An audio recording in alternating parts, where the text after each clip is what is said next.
বহুত দৌড়ানি বাকি আছে। আল্লাহ ধরা সবচেয়ে বড় ধরা।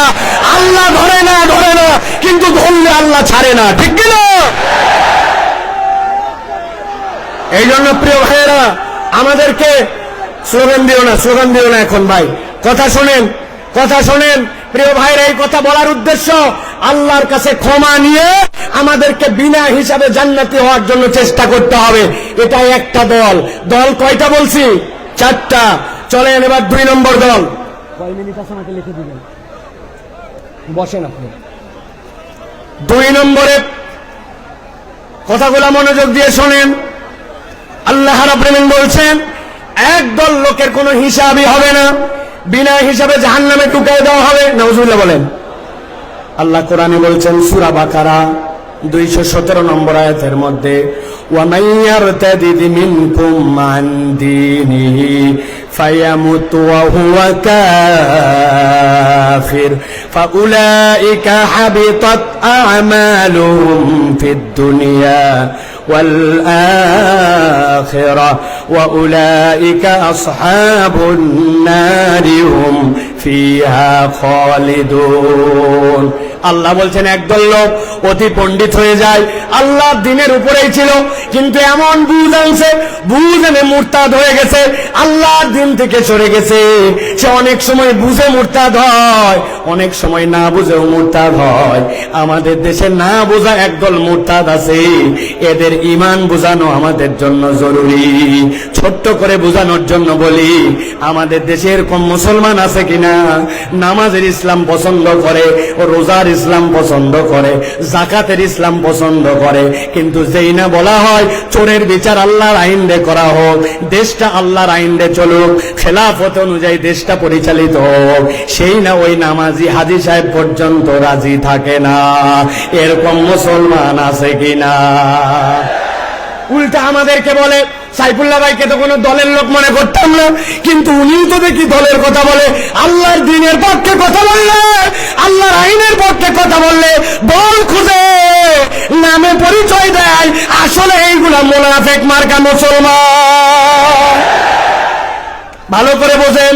আল্লাহ বলছেন, কেউ যদি আল্লাহর দ্বীন থেকে মুখ ফিরায় নেয়, ফায়ামুত ওয়া হুয়া কাফির, এই অবস্থায় যদি মারা যায় তাহলে সে কাফের। আল্লাহ বলছেন, আর কেউ যদি কাফের অবস্থায় এরকম করে মুরতাদ হয়ে মরে যায়, ফাহাবিতাত আমালুহুম ফিদ দুনিয়া ওয়াল আখিরাহ ওয়া উলাইকা আসহাবুন নারি হুম ফিহা খালিদুন। এই মানুষগুলোকে চিরস্থায়ী জাহান্নামে ঢুকানো হবে, এদের কোনো বিচার হবে না, সরাসরি জাহান্নামে যাবে। অতএব যাই করি নাই করি, কখনো আল্লাহর দ্বীনের থেকে মুখ ফিরানো যাবে না। আর নিজের পণ্ডিতি কাটায়া আল্লাহর বিধান নিয়ে কোনো বাজে কথা বলা যাবে না, ঠিক না? খুব সাবধান প্রিয় ভাইরা। আল্লাহ রাব্বুল আলামিন কোরআনুল কারীমের মধ্যে বিস্তারিত কথা বলেছেন, সংক্ষেপ সময়, এই জন্য আপনাদের কাছে বুঝানোর জন্য বলছি। মুরতাদ কিভাবে হয়? ওরা মনে করে নবীর তরিকা ঠিক না, নবীর পদ্ধতি পছন্দ করে না, আল্লাহর বিধান আগে ঠিক মনে করত, কিন্তু এখন মনে করে আল্লাহর বিধান বোধহয় বাংলাদেশের জন্য, আমাদের সমাজের জন্য অচল। এরকম যদি মনে করে, ও যত হাজী সাহেব গাজী সাহেব হোক না কেন, আল্লাহর কাছে সে মুরতাদ হয়ে যাবে, বিনা হিসাবে জাহান্নামে। আল্লাহ হেফাজত করুক, বলে আল্লাহুম্মা আমিন। প্রিয় ভাইয়েরা, এবার চলেন আমরা 3 নম্বর দলের মধ্যে যাব। 3 নম্বর দল কি, এটা একটু বুঝতে হবে।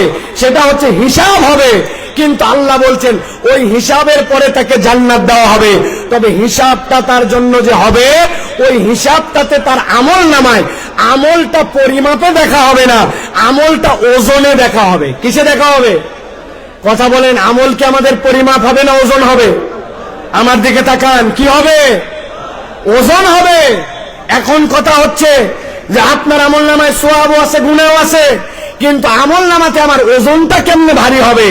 আমি আপনাদের কাছে বলতে চাই, একটা মানুষের জীবনে যদি তার আমল নামায় 3টা জিনিস যুক্ত থাকে, তাহলে তার আমল নামা ওজনে ভারী হয়। সুবহানাল্লাহ বলেন। 1 নম্বরে আপনার আমল নামার মধ্যে ঈমান লাগবে। কি লাগবে? একটা মুখ বন্ধ থাকবে না। আমল নামাতে ওজনে ভারী করতে হলে প্রথমে বলতে হবে কি লাগবে? জোরে বলেন ঈমান। ওই যে দাঁড়ায় আছেন যারা, কি লাগবে? ঈমান। ঈমান নাই আপনার কিচ্ছু নাই, ঈমান আছে আপনার কিছু আছে। সুবহানাল্লাহ বিহামদি। এই যে তরুণেরা ওয়াজ শোনার জন্য চলে আসছে, কিন্তু এর মধ্যে অনেকেই আছে ঈমানের বেসিক হচ্ছে সালাত, অথচ সেই সালাত আদায় করে না, আছে কিনা? আমি আপনাদের কাছে একটা ছাত্র আর একটা শিক্ষকের একটা দৃষ্টান্ত দিব 30 সেকেন্ডে, ভালো করে খেয়াল করেন। এক ছাত্রকে তার ওস্তাদ জিজ্ঞাসা করছে, বলতো দুনিয়াতে নামাজ পড়ে না কারা কারা? ওই ছেলে ভেবে চিনতে বলছে, ওস্তাদ দুনিয়াতে নামাজ পড়ে না 3 শ্রেণীর লোক। কয় শ্রেণী? কথা বলেন। 3 শ্রেণী। বলতো 1 নম্বর কে? বলছে 1 নম্বর যে পাগল অথবা অজ্ঞান। মাশাআল্লাহ। 2 নম্বর কে? বলছে ওস্তাদ 2 নম্বর যে মৃত, সে নামাজ পড়ে না। মরা মানুষ নামাজ পড়ে? উল্টা নামাজ পড়া লাগে। বলছে মাশাআল্লাহ। এবার 3 নম্বর বলো। বলছে 3 নম্বর হচ্ছে যে অমুসলমান। তাহলে নামাজ পড়ে না কয় শ্রেণী? 1 নম্বরে পাগল অথবা অজ্ঞান, বলেন।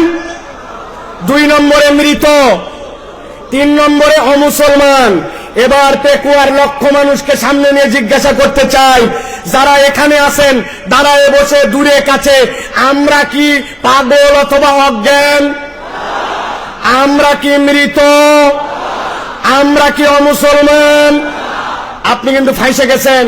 আপনি আগামীকালকে নামাজ পড়েন নাই, বলছে এই তুই কি পাগল? বলছে না। তাহলে মরা না, অমুসলমান না। তা আপনি পাগল না, মরা না, অমুসলমান না, আপনি নামাজ পড়বেন না, তা হবে না, ঠিক কিনা? ঈমানের পরে সবচেয়ে গুরুত্বপূর্ণ এইটা হচ্ছে আপনার আমার জন্য সালাত। তাহলে আমলে ওজন বাড়ানোর জন্য কাজ 3টা। 1 নম্বর ঈমান লাগবে। কি লাগবে?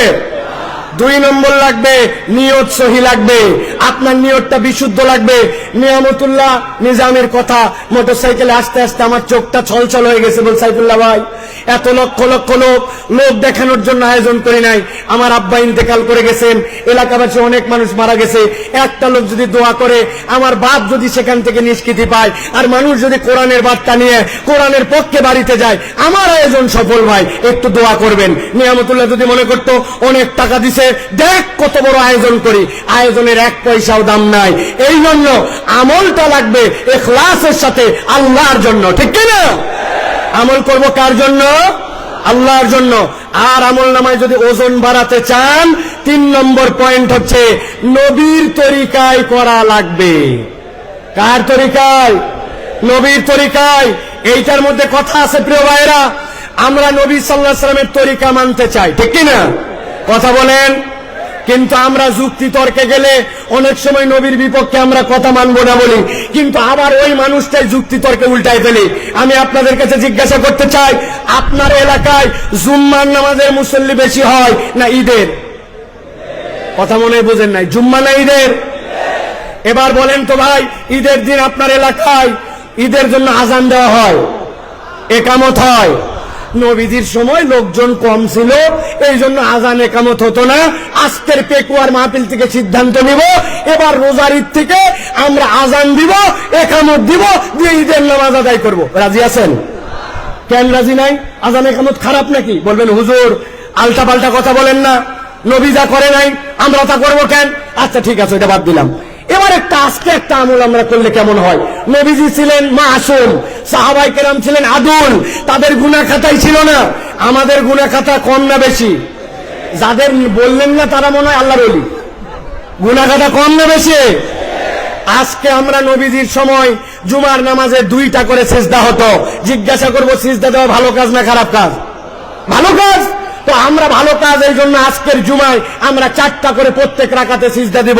কারা কারা রাজি আছেন হাত তোলেন। আপনারা জুমায় 4টা সিজদা দিবেন? কারা কারা রাজি আছেন? আছেন কেউ? বলে হুজুর আলগা কথা বলেন না, জুমার নামাজ নবীর ওখান থেকে সিলেক্ট করা। আমি বুঝানোর জন্য বললাম, যে লোক জুমার নামাজের সিজদা ভালো কাজ, তাও 4টা দিবে না, ঈদের নামাজের আজান দিবে না, একামত দিবে না, ওই মানুষকে যদি বলা হয় এটা নবী করে নাই, এটা বিদআত, এটা ছেড়ে দেন, তখন বলবে আমার দাদা কি বুঝতো না, আমার বাপ কি বুঝে নাই, আমার আগের ইমাম সাহেব কি জানে নাই। এই কথা বলে বলে নবীর তরিকার থেকে নিজেকে সরায়। আপনি আপনার আমল নামায় যদি ওজনে বাড়াতে চান, গুনাহ আছে কিন্তু ওজনে বাড়াতে চান, ঈমান লাগবে, ইখলাস লাগবে, নবীর তরিকায় আমল হওয়া লাগবে। নবীর তরিকায় আমল নাই, আল্লাহর কাছে তার এক পয়সাও দাম নাই। কথা পরিষ্কার? আল্লাহ রাব্বুল আমিন আমাদেরকে বোঝার তৌফিক দান করেন। আল্লাহ রাব্বুল আমিন আমাদেরকে রাসূলুল্লাহ সাল্লাল্লাহু আলাইহি ওয়াসাল্লামের পথ পদ্ধতি মেনে নিয়ে চলার তৌফিক দান করেন। 30 সেকেন্ড একটা উদাহরণ দিয়ে রাখি। মাছ কিনতে যান বাজারে, 1000 টাকা কেজি ইলিশ মাছ, গাগর মাছ ভিজায় রাখছে পানির মধ্যে। আপনি বলছেন পানি ফেলায় দিবি, পানি অনেক ফেলায়, কিন্তু ফেলানোর পরেও 1 কেজি মাছের মধ্যে 20 গ্রাম পানি থেকে যায়। 1000 টাকা কেজিতে 20 গ্রাম পানিও বিক্রি হয়ে যায়, ঠিক কিনা? আমাদের গুনাহ থাকবে, অপরাধ থাকবে, কিন্তু ঈমান যদি থাকে আর ইখলাস যদি থাকে, নবীর তরিকায় ইবাদত থাকে, তাহলে ওই পানি যেরকম বিক্রি হয়ে যায়, আমাদের গুনাহগুলো আল্লাহ রাব্বুল আলামিন